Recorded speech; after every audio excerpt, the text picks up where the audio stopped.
சென்ற பட்ஜெட்டில் பார்த்தீங்க அப்படின்னா தமிழ்நாடு என்ற பெயரே வந்து பட்ஜெட்டில் இடம்பெறவில்லை. இந்த முறையாவது தமிழ்நாடு என்ற பெயர் இடம்பெறும். பேர் மட்டும் இல்லை, தமிழ்நாட்டுக்கு வந்து நிறைய நிதி கொடுப்பார்கள் என்ற எதிர்பார்ப்பு இருக்கிறது. தொடர்ந்து எல்லாரும் வைக்கக்கூடிய ஒரே குற்றச்சாட்டு, நிறைய நிதி கூட இல்லை, சரியான நிதியை வந்து தமிழ்நாட்டிற்கு வந்து இவங்க வந்து ஒதுக்குவதே கிடையாது ஒன்றிய அரசு அப்படின்றது தான் தொடர்ந்து வைக்கக்கூடிய குற்றச்சாட்டு. தமிழ்நாட்டுடைய முதல்வரும் இதே குற்றச்சாட்டை தொடர்ந்து வைத்து கொண்டே வருகிறார். இப்போ இந்த பட்ஜெட்லேயாவது வந்து சிறப்பு திட்டங்களுக்கு வந்து தமிழ்நாட்டுக்கு வந்து நிதி கொடுக்கணும். அதே போல் முக்கியமாக பார்த்திங்க அப்படின்னா ரயில்வே பட்ஜெட். போன தடவை ரயில்வே பட்ஜெட்டில் நமக்கு வந்து ரயில்வே பட்ஜெட்டே கிடையாது, அதை மர்ச் பண்ணிட்டாங்க.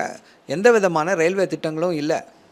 இப்போ இந்த முறை வந்து கண்டிப்பாக நிறைய திட்டங்களுக்கு வந்து வாய்ப்பு அளிக்கப்பட வேண்டும் அப்படின்றதுல வந்து தமிழ்நாட்டு மக்கள் ரொம்ப ஆவலாக இருக்காங்க. சென்ற பட்ஜெட்டை பார்த்திங்க அப்படின்னா அந்த பட்ஜெட்டுக்கு அப்புறம் ஒரு பீக் இது வந்துச்சு interim பட்ஜெட்லேயே.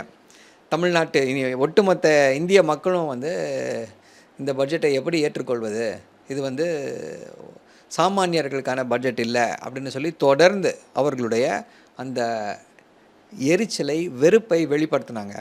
Middle class was totally affected. ஏன்னா டேக்ஸ் டேக்ஸ் டேக்ஸ் டேக்ஸ்னு போட்டுக்கிட்டே இருக்காங்க. இந்த தடவையாவது இன்கம் டேக்ஸில் வந்து ஏதாவது வந்து விலக்கு ஜாஸ்தியாக கிடைக்குமா அப்படின்ற அந்த எதிர்பார்ப்பு இருக்கிறது. ஆட்சிக்கு வரும்போது என்ன சொன்னாங்க அப்படின்னா, we will abolish income tax அப்படின்னு சொல்லி ஒரே மறைமுகமாக வந்தால் பிரபலங்களை வச்சு பேச வச்சாங்க. பாஜக ஆட்சிக்கு வந்தால் இன்கம் டேக்ஸே இல்லாமல் போயிடும் அப்படின்னு எங்களுக்கு தகவல் வருது அப்படின்லாம் சொல்லி பேசிகிட்டு இருந்தாங்க. இப்போ வந்து ஐயா நீங்கள் இன்கம் டேக்ஸ் இல்லாமல் பண்ண முடியாது தெரியும், அட்லீஸ்ட் தேவையான சலுகைகளையாவது கொடுங்க.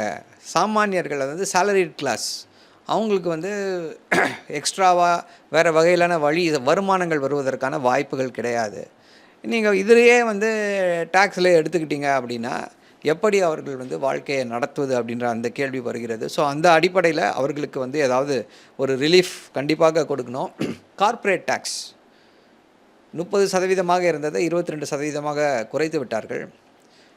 பார்த்திங்க அப்படின்னா என்ன ஆயிடுச்சு அப்படின்னா, சாமானியர்கள் கட்டக்கூடிய அந்த டேக்ஸ் தான் வந்து ஜாஸ்தியாக போகுது, கார்ப்பரேட் டேக்ஸ் குறைஞ்சிடுச்சு. இது வந்து ஒரு ஆப்டிமல் எக்கனாமி, மாடல் எக்கனாமிக்கு வந்து இது உகந்தது கிடையாது. கண்டிப்பாக கார்ப்பரேட் டேக்ஸை உயர்த்தி ஆக வேண்டும்.